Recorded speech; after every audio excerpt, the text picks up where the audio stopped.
नमस्कार दोस्तों, आपका एमबी गणेश इलेक्ट्रिकल में स्वागत है।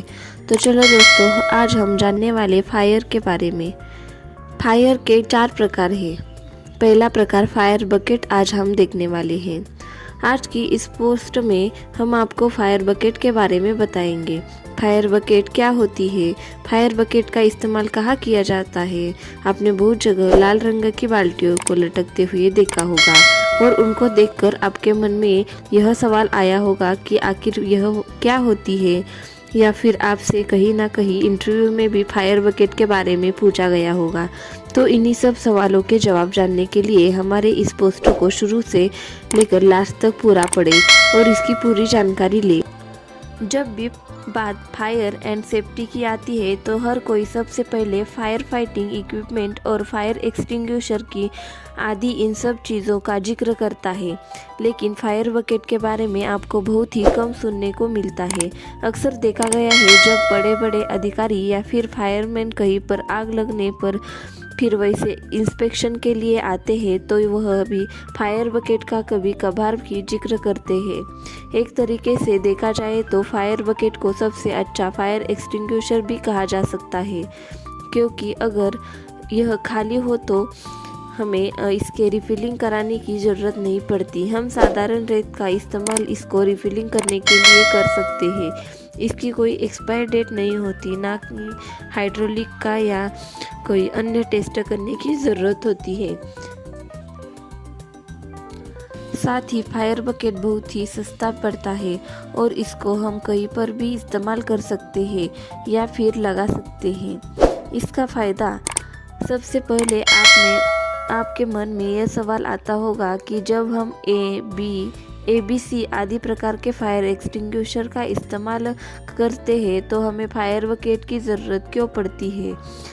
तो इसके लिए आपको बता दें कि जब कोई भी आग लगने का हादसा होता है तो वह हमें कुछ भी सोचने का थोड़ा सा भी मौका नहीं देता। तो ऐसे में भी आप सब जानते हैं कि आग अलग अलग तरह की होती है, तो उनके लिए अलग अलग तरह के फायर एक्सटिंग्विशर का इस्तेमाल किया जाता है। तो ऐसे में जब आग लगती है तो एकदम से भगदड़ शुरू हो जाती है और सबसे पहले प्रायोरिटी आग को बुझाने की होती है। तो ऐसे में हो सकता है वहाँ पर कोई ट्रेनिंग हुआ हो या ट्रेड फायरमैन का या फायर फाइटर ना हो, तो ऐसे में कोई अनजान आदमी किसी गलत था या फिर दूसरे प्रकार के फायर एक्सटिंग्विशर का इस्तेमाल करता है तो वहाँ पर आग बुझ नहीं पाएगी या उससे और ज़्यादा भड़क जाए तो ऐसे में बिना कुछ सोचे समझे बड़ी जल्दी से ही आग बुझानी होती है। तो ऐसे में फायर बकेट का इस्तेमाल किसी भी तरह की आग बुझाने के लिए इस्तेमाल कर सकते हैं। फायर बकेट के अब बात करते हैं हम इसके डिज़ाइन के बारे में। जैसे कि आप अपने घर के अंदर देखते होगा, वहाँ पर बकेट नीचे से बिल्कुल फ्लैट होती है, उसको हम ज़मीन पर आसानी से रख सकते हैं। लेकिन फायर बकेट ऐसी नहीं होती, वह नीचे से पूरी तरह से गोल होती है। अगर हम उसको ज़मीन पर रखें तो तुरंत लुढ़क जाएगी। इसका ऐसा डिज़ाइन इसीलिए बनाया जाता है ताकि हम फायर बकेट का इस्तेमाल किसी और काम में ना करे। इसी कारण उसको स्टैंड पर फिर दीवार पर उसके हैंगर पर लटका दिया जाता है। अब हम बात करते हैं उसके रंग की। फायर बकेट का रंग, अंदर का रंग सफ़ेद होना चाहिए और बाहर का रंग लाल होना चाहिए। अब इसमें हैंडल भी दिए होते हैं।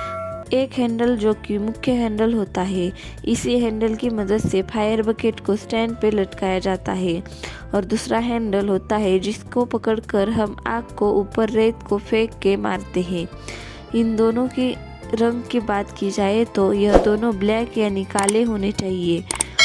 आपने देखा होगा फायर बकेट के ऊपर फायर और आग ये शब्द लिखा होता है। ये शब्द सफ़ेद पेंट से लिखे होने चाहिए।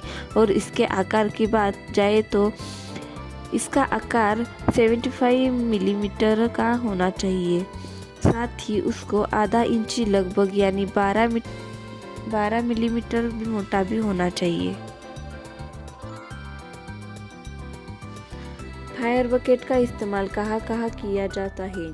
फायर बकेट का इस्तेमाल या फिर इसको आपके ऐसी जगह पर लगा सकते हो जहाँ पर तेल में आग लगने का खतरा हो या गैस से आग लगने का खतरा हो। जैसे कि जहाँ छोटे मोटे सिलेंडर रखे हो तो आप वहाँ इसका इस्तेमाल कर सके, या फिर उसको आप वहाँ पर लगते हैं जहाँ बिजली आग लग सकती है। सीधा सीधा बोले जाए तो जगह पर इसका हर जगह इसका इस्तेमाल कर सकते हैं। फायर बकेट की मेंटेनेंस बाकी सभी उपकरणों की तरह हमें फायर बकेट का भी मेंटेनेंस करना पड़ता है। इसके लिए हमें कम से कम महीने के बारे में फायर बकेट का इंस्पेक्शन करना चाहिए। फायर बकेट सही है या नहीं, उसमें पानी या कोई कचरा नहीं गया है। सबसे पहले हमें इसके रेत को करने की, यह रेत जम गया है। पानी जाने के कारण अगर जम गया है तो हमें किसी नुकीली चीज के साथ जमे रेत को फिर से बाहर की स्थिति में लेकर आना है।